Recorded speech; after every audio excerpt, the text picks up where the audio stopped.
judges on Superior Court, and with Joe appeared before. Joe and I actually knew each other about 35 years because our sons were in Scouts together, and we lived on opposite sides of this little piece of parkland here. And is David here by any chance? No, he's in He's private, not. but we're videoing it. Are we? Yes. Okay. Well, David, greetings. We haven't seen each other for 35 years. What I want to talk about Joe as a lawyer, and I got to know him as a lawyer not only in a number of cases, but I was assigned about a trial that turned out to be a 9-month trial in 2008. It involved 6 co-defendants and 4 murders, and Joe represented one of the defendants. From the outset of the trial, and I didn't realize it was from the outset of the trial until into the trial, Joe was dealing with some serious heart problems. Some of you may know that when he had his cancer, one of the complications in treating it that he discussed with me was balancing his heart medications with his cancer medications. So he had a special cross to carry in that regard. But Joe represented the lead defendant in this case. He was charged with 3 different murders, and we went through the first 3 or 4 months of trial. We would take occasional recesses, maybe an extra day over a weekend, so Joe could get some treatment. And finally, it was clear that he was not going to be able to continue in the trial. So we took a 1.5-month recess, appointed another lawyer to represent his client, but throughout that period, Joe was involved in counseling the case with the new lawyer and enabled the trial to continue, and then came back into the case as co-counsel.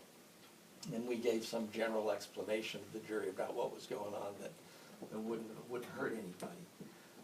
But Joe was just exceptional. I mean, Joe cared a great deal about his clients, and it was just a Herculean thing that he did, given what he was going through himself.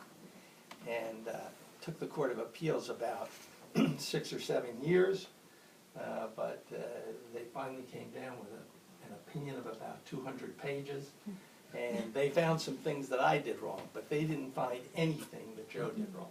There was not even an issue raised about his representation in the case, and it was just a great tribute.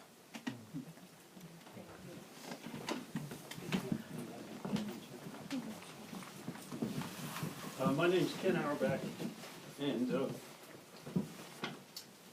Joe and I knew each other from about the middle 1980s, but we really didn't get to know one another until 1999, when, through circumstances that are too convoluted and boring to repeat here, I ended up as lead counsel in a massive, maybe the largest federal criminal drug conspiracy murder case in the history of the federal court in the District of Columbia.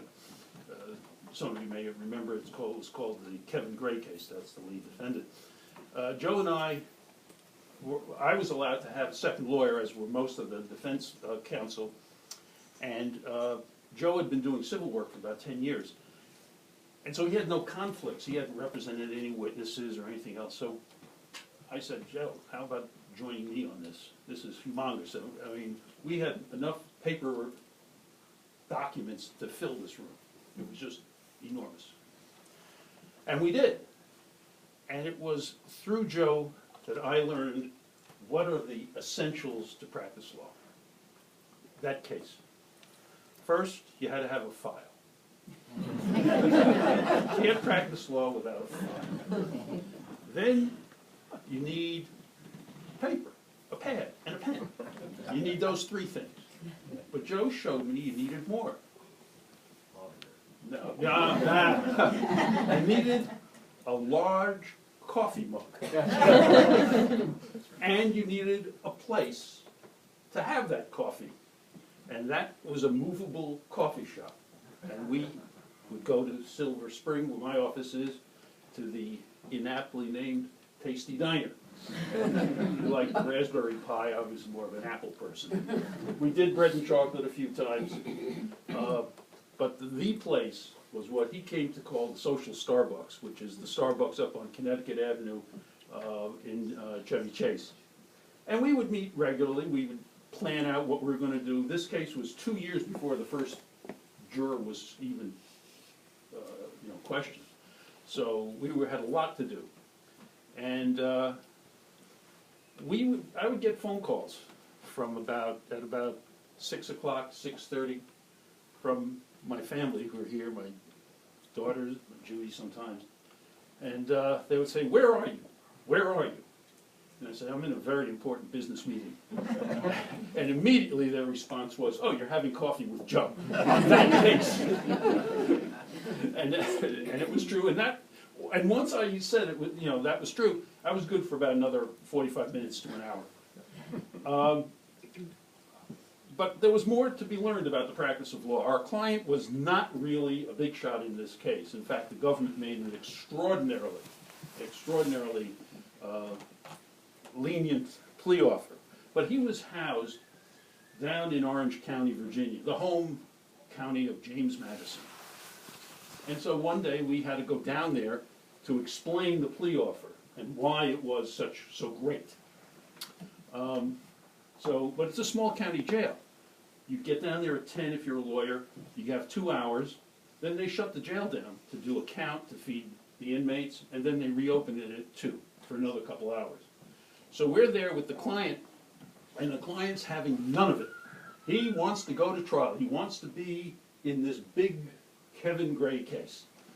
So now what do? Well, I said, look, this is important. We have to make another run at the client because this plea offer is just too good to pass up. So we're driving around Orange, Virginia, trying to find a place to have lunch. And we find a strip mall. And in the mall, there's the usual McDonald's, there's a Subway shop. But then I knew that Joe was special. And I said, his response was, led me to believe that he was from New York. I didn't know that. We found an all-you-can-eat Chinese buffet. That's where we went. And we had a good time, and we talked about the case and so forth. Went back. The client would have none of it. Wanted to be in this trial, which was, in our view, a very serious mistake. But after all, that's what the client gets to decide, whether to take a plea offer or not. And he said no, so off we were into trial. Humongous trial. It was 8 months in federal court in front of a smart judge who doesn't brook fools calmly, Judge Royce Lamberth. And along the way, Joe had, as a professional, he had a view that everyone has a role in a case. The client's role is, because of things that were done or not done on the outside, he brings everybody together, whether it's by his being named in the indictment. But once he makes the decision to go to trial, or she makes the decision to go to trial, then the lawyers take over. Well, no one explained that to our client, because as we're sitting there, the client keeps telling us, object, object, because he hears testimony and other lawyers objecting. And we keep telling him, but it has nothing to do with you. But the client, who didn't hear quite well, instead of saying object, which is what lawyers are supposed to do, he would say eject, eject. Well, the client was in between us, and Joe was on one side, and I was on the other. And I could tell Joe was really getting angry. And I mean, really getting angry. And I was trying to calm the client down. Anyway, it got to the point where the client, seeing the other defendants in this trial complain about things to the judge, finally said, I want a new lawyer. I want to get rid of Joe. So after one of the court sessions, he demands to have an audience with the judge. The judge calls us up to the bench, puts on the jury's out. And so the client just unloads. He doesn't listen to me. He doesn't do this. He doesn't do that. And the judge looks at him, looks at the client, and he says to Joe, well, and Joe says, it's true. It's true. And I'm getting worried that he's actually going to grant this motion. Little did I know there was no chance in the world that this motion would be granted. And I said, Your Honor, I will resign from this case if I can't have a second lawyer because it's humongous. It's just too huge. So he said, all right, I'll take it under advisement, but you two boys, meaning Joe and me, come into my chambers. So we come into chambers, and Joe is still steaming. And Judge Lamberth is taking off his robes, and he says, now, Joe, tell me, what's going on here? He said, I don't listen to this guy. He doesn't know what he's talking about. The judge says, but he seems to like Ken. Why? He says, Ken's got 2 small children at home. He'll listen to anything. The 2 small children are here, by the way. My daughters, Sherilyn and Joella. That, and of course, that was the end of any notion that I was going to be replaced or Joe was going to replace me. We did get fired later on in the trial. The client, against our advice, wanted to call his girlfriend, who was the star witness for the government. For some reason, he thought so. When Judge Lamberth heard that, he said, "Okay, I'll grant the motion to replace these 2 lawyers." And then he turned to us. This is a few months later. He said, "But you boys don't go too far. You're advisory counsel. You're going to sit there and you're going to advise him." And it was just an utter disaster. The funny, I mean, the whole thing was funny in a way, but the client also decided that he wanted to testify. And that's another decision clients get to make. Never, usually, never a wise choice. But he insisted. So now we had to figure out who was going to do the direct examination. And we decided it would be Joe. And I don't remember the logic of it, but that's what we decided. And if anyone has a transcript of that direct examination, it should be reproduced. It was as good as it gets. Joe asked a question, the client answered. Came back to Joe, a follow-up question, and went back and forth. It was like a perfect tennis match where nobody was trying to win points, everyone was trying to just lay out everything. By this time, of course, the courtroom was packed with lawyers from all over the courthouse because they'd never heard of this before, or seen any of this before.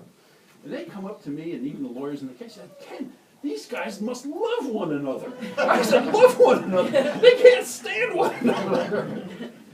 Joe was a pro. And he was a pro. I never saw him go into a courtroom unprepared. And I didn't care whether it was a preliminary hearing or an arraignment or a status hearing. He was always prepared. He taught by example. I learned so much about the practice of law from him, especially where to eat and what to eat. And so he was a good friend, is a good friend. And every time it's 4 o'clock in the afternoon, I